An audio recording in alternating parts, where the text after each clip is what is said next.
ഇന്ത്യയിലെ സൈന്യവും നിങ്ങളല്ല. നിങ്ങൾ വെറും ഭാരതീയ ജനതാ പാർട്ടി എന്ന് പറയുന്ന ഒരു രാഷ്ട്രീയ പാർട്ടി മാത്രമാണ്. നരേന്ദ്രമോദി അത് കേട്ടിരിക്കാൻ പോലും ധൈര്യം കാണിച്ചില്ല എന്നുള്ളതാണ്. അത് ഗാന്ധിക്ക് ശേഷം അത് രാഹുലിനാണ് എന്ന് പറയുന്നതിൽ എന്നെ സംബന്ധിച്ചിട്ട് ഒരു മടിയും. ഇനിയൊരു ഘട്ടത്തിൽ ഈ ഒരു ബില്ലുമായിട്ട് രംഗപ്രവേശം ചെയ്യാൻ BJPക്ക് ധൈര്യം ഉണ്ടാവില്ല. രാഹുൽ ഗാന്ധിയുടെ പാർലമെന്റിലെ പ്രസംഗം അത് വലിയ രീതിയിൽ ചർച്ച ചെയ്യപ്പെട്ടു. അതായത് എല്ലാം നിയന്ത്രിച്ചിരുന്നത് സ്പീക്കറായിരുന്നു. ഇവിടെ വലിയ ജാലവിദ്യക്കാരനാണ് നരേന്ദ്രമോദി എന്നുള്ള രാഹുൽ ഗാന്ധിയുടെ ഒരു പ്രഖ്യാപനം.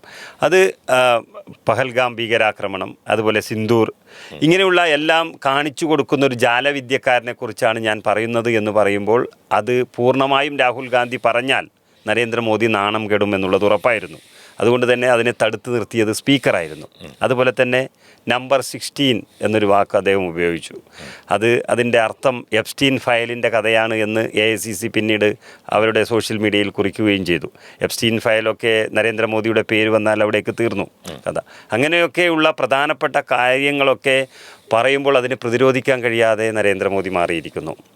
ഇതൊക്കെ നരേന്ദ്രമോദിയുടെ താഴോട്ടുള്ള ഓരോരു പോക്കായിട്ടാണ് ഇന്നലെ മുതൽ കണ്ടു തുടങ്ങിയിട്ടുള്ളത്. എന്നെ ഞെട്ടിച്ചത് രാഹുൽ ഗാന്ധിയുടെ പ്രയോഗമാണ്. അതായത് പഹൽഗാമിനെ കുറിച്ചിട്ടും സിന്ദൂറിനെ കുറിച്ചിട്ടും ഇന്ത്യയിലെ പൊതുജനം പോലും മറന്നുപോയ രണ്ടു പ്രധാനപ്പെട്ട ദേശീയ പ്രാധാന്യമുള്ള വിഷയങ്ങളാണ്. രാഹുൽ ഗാന്ധി മറ്റൊന്നുകൂടി പറഞ്ഞു, ഇന്ത്യയിലെ ജനങ്ങളല്ല നിങ്ങൾ, ഇന്ത്യയിലെ സൈന്യവും നിങ്ങളല്ല, നിങ്ങൾ വെറും ഭാരതീയ ജനതാ പാർട്ടി എന്ന് പറയുന്ന ഒരു രാഷ്ട്രീയ പാർട്ടി മാത്രമാണ് എന്ന് പറയുമ്പോൾ അദ്ദേഹം കൊണ്ടുവരുന്നൊരു മാനമുണ്ട്. അപ്പോൾ സിന്ദൂരും പെഹൽഗാമും ഒക്കെ അദ്ദേഹം കൊണ്ടുവരാനുള്ള കാരണം എന്താണ്?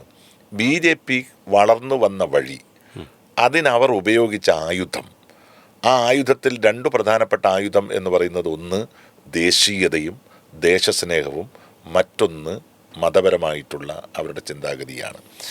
ഈ ഒരു ചിന്താ പദ്ധതിയെ തകർക്കാതെ ഭാരതീയ ജനതാ പാർട്ടിക്കെതിരെ ഇന്ത്യയിൽ അധികാര സോപാനത്തിലേക്ക് എത്തിച്ചേരാൻ ഒരു രാഷ്ട്രീയ പാർട്ടിക്കും സാധിക്കില്ല എന്ന തിരിച്ചറിവ് രാഹുലിൻ്റെ ഹൃദയത്തിൽ രൂഢമൂലമായി നിൽക്കുകയാണ്. അപ്പോൾ അതുകൊണ്ട് തന്നെയാണ് അദ്ദേഹം, നമ്മൾ പറയാറില്ല എന്താണ്, അടിവേരിളക്കുന്ന പ്രസ്താവനകളാണ് തുടർച്ചയായിട്ട് ചെയ്യുന്നത്. പിന്നെ ആർക്കാണ് ഇത്ര ധീരതയുള്ളത്? എന്നെ എപ്പോഴും ഞെട്ടിപ്പിക്കുന്ന ഒരു കാര്യം ഇതാണ്. ഇപ്പോൾ ഒരു ദിവസം പാതി വഴിയിൽ രാഹുൽ ഗാന്ധിയെ കണ്ടപ്പോൾ ഇന്ത്യയുടെ പ്രധാനമന്ത്രി അദ്ദേഹത്തിൻ്റെ അടുത്ത് വന്ന് സംസാരിച്ചു. സ്വാഭാവികമായും ഇന്ത്യയുടെ പ്രധാനമന്ത്രി വന്ന് സംസാരിക്കുമ്പോൾ എല്ലാവർക്കും ഒരു ഒരു ഒരു ഒരു നെഞ്ചനക്കം ഉണ്ടാവും. സ്വാഭാവികമായിട്ടും ഒരു നെഞ്ചൊന്ന് കുനിഞ്ഞു പോകും, തലയൊന്ന് താഴ്ത്തേണ്ടി വരുന്നൊരു സാഹചര്യം നമ്മൾ പലപ്പോഴും അധികാരത്തിൻ്റെ പ്രൗഢിയുടെ മുമ്പിൽ കാണാറുണ്ട്. പക്ഷേ അവിടെയും നിശ്ചയദാർഢ്യത്തോടു കൂടി നിൽക്കുന്ന രാഹുലിനെ കണ്ടപ്പോൾ അദ്ദേഹത്തെ സല്യൂട്ട് ചെയ്യാതെ മാറി നിൽക്കാൻ നമുക്ക് ആർക്കും ആവില്ല. അദ്ദേഹത്തിൻ്റെ പ്രായം കൊണ്ട് അഡ്മിനിസ്ട്രേറ്റീവ് രംഗത്തുള്ള തഴക്കമില്ലായ്മ കൊണ്ടൊക്കെ രാഹുലിനെ വിമർശിക്കുന്ന പല ആളുകളും ഉണ്ടാകാം. പക്ഷെ ഒരു പ്രതിപക്ഷ രാഷ്ട്രീയ പ്രസ്ഥാനത്തിൻ്റെ നേതാവ് എന്നുള്ള രീതിയിൽ അദ്ദേഹം കാണിച്ചു കൊണ്ടിരിക്കുന്ന ഒരു നിശ്ചയദാർഢ്യം, അദ്ദേഹം കാണിച്ചു കൊണ്ടിരിക്കുന്ന ഒരു ആത്മധൈര്യം, അത് ഗാന്ധിക്ക് ശേഷം അത് രാഹുലിനാണ് എന്ന് പറയുന്നതിൽ എന്നെ സംബന്ധിച്ചിട്ട് ഒരു മടിയുമില്ല. സത്യത്തിൽ രാഹുൽ ഗാന്ധിക്ക് പിന്തുണയുമായി ശശി തരൂറും ഇന്നലെ സജീവമായി ഉണ്ടായിരുന്നു. ശശി തരൂറിൻ്റെ ഓരോ വാക്കുകളും ശരിക്കും പറഞ്ഞാൽ നരേന്ദ്രമോദി അത് കേട്ടിരിക്കാൻ പോലും ധൈര്യം കാണിച്ചില്ല എന്നുള്ളതാണ്. അതുപോലെ അമിത്ഷായും അദ്ദേഹം തെക്കേ ഇന്ത്യയിലെ ജനങ്ങളോട് നരേന്ദ്രമോദി ഈ വനിതാ ബില്ലുമായി ബന്ധപ്പെട്ട് കാണിക്കുന്നത് വളരെ അധികം തെറ്റായ കാര്യങ്ങളാണ് എന്ന് തുറന്നു കാട്ടി പറയുകയുണ്ടായി. ശശി തരൂറിൻ്റെ വാക്കുകളും വലിയ രീതിയിൽ രാഹുൽ ഗാന്ധിക്ക് പ്രചോദനമായി. അങ്ങനെ കോൺഗ്രസിനകത്ത് എന്നുമില്ലാത്ത തരത്തിൽ വലിയൊരു ഐക്യമാണ് ഇന്നലെ കണ്ടത്. പ്രത്യേകിച്ച് ഇന്ത്യ മുന്നണിക്കകത്ത് തൃണമൂൽ കോൺഗ്രസ്സൊക്കെ ഇന്ന് വലിയ രീതിയിൽ പ്രശംസിക്കുകയാണ് രാഹുൽ ഗാന്ധിയെ. അപ്പോൾ നശിച്ചു എന്ന് കരുതിയ ഇന്ത്യ മുന്നണി വീണ്ടും തിരിച്ചു വരികയാണോ? തീർച്ചയായിട്ടും. അതിൽ ഞാൻ പ്രത്യേകിച്ചിട്ട് ശ്രീ ശശി തരൂരിനെ അഭിനന്ദിക്കാൻ വേണ്ടിയിട്ട് ആഗ്രഹിക്കുകയാണ്. ഇടക്കാലത്ത് പലപ്പോഴും ഇന്ത്യയുടെ പ്രധാനമന്ത്രിയെ പല ഘട്ടങ്ങളിലും പ്രോത്സാഹിപ്പിച്ച് സംസാരിച്ചു എന്ന് പറയുന്ന ഒരടക്കം പറച്ചിൽ ശശി തരൂരിനെ സംബന്ധിച്ചിട്ടുണ്ടായിരുന്നു. ഏത് ഘട്ടത്തിലും അദ്ദേഹം കോൺഗ്രസ് വിട്ടുപോകും എന്ന് പറയുന്ന ഒരു സാഹചര്യം എത്രയോ കാലം മാധ്യമങ്ങൾ ചർച്ച ചെയ്താണ്. ആ ചർച്ച ചെയ്ത ശശി തരൂരാണ് ഇൻ്റർനാഷണൽ പൊളിറ്റിക്സ് ഏറ്റവും പ്രധാനപ്പെട്ട ഒരു വിഷയമായി കൊണ്ടുവന്ന് ഇന്നത്തെ അമേരിക്കയും ഇറാനും തമ്മിലുള്ള യുദ്ധത്തെ പോലും വളരെ കാര്യഗൗരവത്തോടുകൂടി സ്പർശിച്ചുകൊണ്ട് നരേന്ദ്രമോദിയുടെ മുഖത്ത് നോക്കി സംസാരിക്കുന്നത്.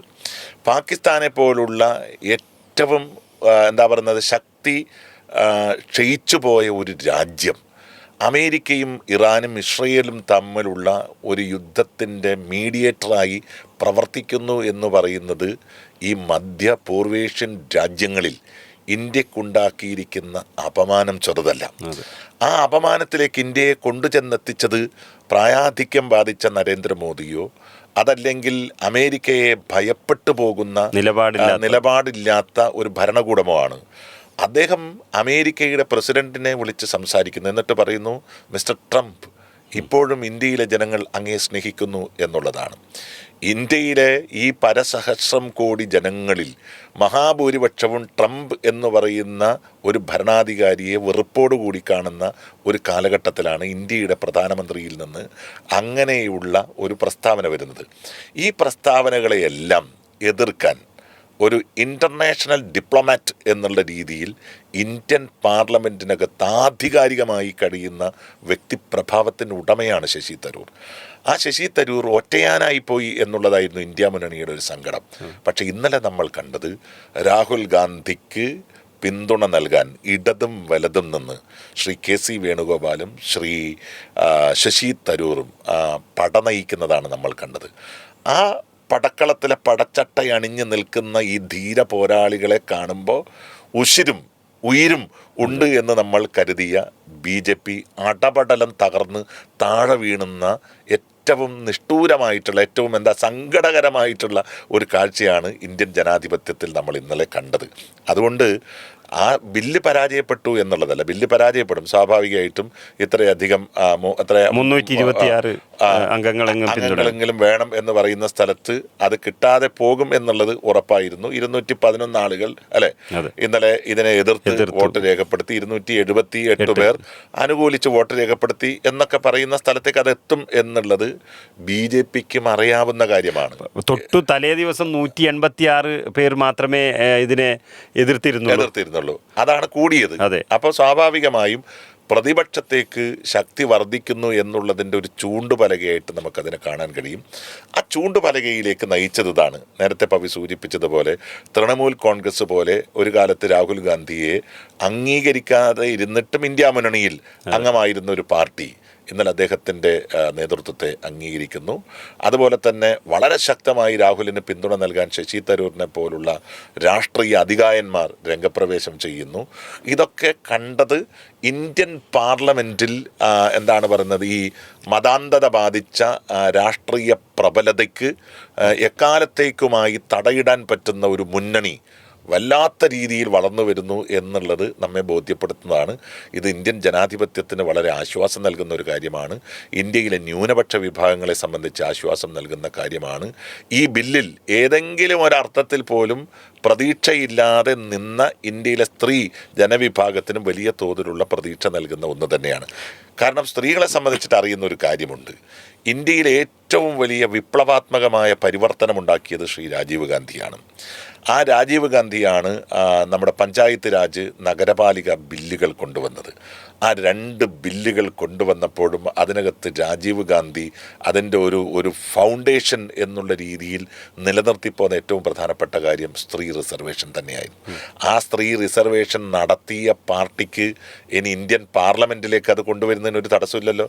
2023 കൊണ്ടുവന്ന വനിതാ ബില്ല് അതേപടി നടപ്പിലാക്കാൻ രാഹുൽ ഗാന്ധി ഇന്നലെയും ആവശ്യപ്പെട്ടു.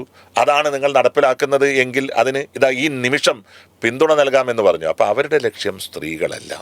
അവരുടെ ലക്ഷ്യം എന്ന് പറയുന്നത് ഈ ജനസംഖ്യ അനുപാതത്തിൽ കൂടുതൽ പാർലമെൻറ്റ് മണ്ഡലങ്ങൾ ഉണ്ടാക്കി അതുവഴി ഉത്തരേന്ത്യൻ സംസ്ഥാനങ്ങളിൽ നിന്ന് കൂടുതൽ സീറ്റ് വാങ്ങി സ്ത്രീ പ്രാതിനിധ്യമുണ്ടാക്കി അതുവഴി കൂടുതൽ സീറ്റ് വാങ്ങി വീണ്ടും അധികാരത്തിൽ വന്ന് 4/3 ഭൂരിപക്ഷത്തോടുകൂടി അധികാരം പിടിച്ചെടുത്ത് ഇന്ത്യയെ ഒരു ഹിന്ദു രാഷ്ട്രമാക്കി മാറ്റാം എന്ന് പറയുന്ന ഹിഡൻ അജണ്ടയാണ് യഥാർത്ഥത്തിൽ അവരുടെ പിന്നിൽ. അതാണ് ഇന്നലെ നിലംപരിശായത്. സത്യത്തിൽ നരേന്ദ്രമോദിയുടെ അല്ലെങ്കിൽ BJPയുടെ ഒരു അവസാനത്തെ ഒരു കച്ചിത്തുരുമ്പായിരുന്നു ഈ ബില്ല്. അതെ. അവർ പരാജയപ്പെടുമെന്ന് ഉറപ്പിച്ച ഒരു ഘട്ടത്തിൽ ഈ ബില്ല് കൊണ്ടുവന്ന് ക്രമേണ അത് മണ്ഡലങ്ങളിലേക്കും പുനർനിർണയത്തിലേക്കും ഒക്കെ പോയി അതുവഴി അധികാരത്തിൽ വരിക എന്നുള്ളതാണ്. അത് ഇന്നലെ തകർത്ത് കളഞ്ഞു. പക്ഷേ ഇനിയും ഈ പുതിയ മണ്ഡലങ്ങൾ ഉണ്ടാക്കുക, അതായത് 830ഓളം മണ്ഡലങ്ങൾ ഉണ്ടാക്കാം ഈ സെൻസസ് പ്രകാരം എന്നൊക്കെ പറയുന്നു. അതും ഇതുപോലെ തകരാനല്ലേ സാധ്യത കൂടുതലും? തീർച്ചയായിട്ടും ഇനിയൊരു ഘട്ടത്തിൽ ഈ ഒരു ബില്ലുമായിട്ട് രംഗപ്രവേശം ചെയ്യാൻ BJPക്ക് ധൈര്യം ഉണ്ടാവില്ല.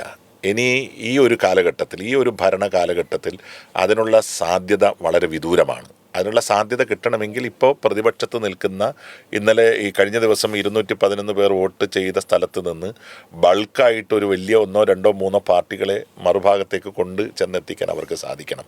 അതിന് പുതിയ രാഷ്ട്രീയ കാലാവസ്ഥയിൽ BJPക്ക് ഒരു ശക്തിയുമില്ല എന്ന് തെളിയിക്കപ്പെട്ട ഒരു പരാജയമാണ് നമ്മളിപ്പോൾ ഇന്ത്യൻ പാർലമെൻറ്റിൽ, പ്രത്യേകിച്ച് ലോക്സഭയിൽ കണ്ടത്. അതുകൊണ്ട് ഇനി അനധിവിദൂര ഭാവിയിൽ ഇങ്ങനെയൊരു ബില്ലുമായി രംഗപ്രവേശം ചെയ്യാൻ ഭാരതീയ ജനതാ പാർട്ടിയെ സംബന്ധിച്ച് സാധിക്കില്ല എന്ന് മാത്രമല്ല, ഞാനിപ്പോൾ ഉറച്ചു വിശ്വസിക്കുന്നത് 211 നിന്ന് 278 എത്തുന്ന ഒരു മാജിക്കൽ പെർഫോമൻസ് അടുത്ത 1-2 മാസത്തിനുള്ളിൽ ഇന്ത്യയിൽ അങ്ങനെ ഒരു പെർഫോമൻസ് നടത്താൻ ഇന്ത്യ മുന്നണിക്ക് സാധിക്കും. ഒരു കാര്യം ഉറപ്പാണ്, ഈ 5 വർഷം പൂർത്തിയാക്കാൻ കഴിയുന്ന ഒരു സാഹചര്യത്തിൽ നിന്ന് നരേന്ദ്രമോദിയുടെ സർക്കാർ പതിയെ പുറകോട്ട് പോവുകയാണ്.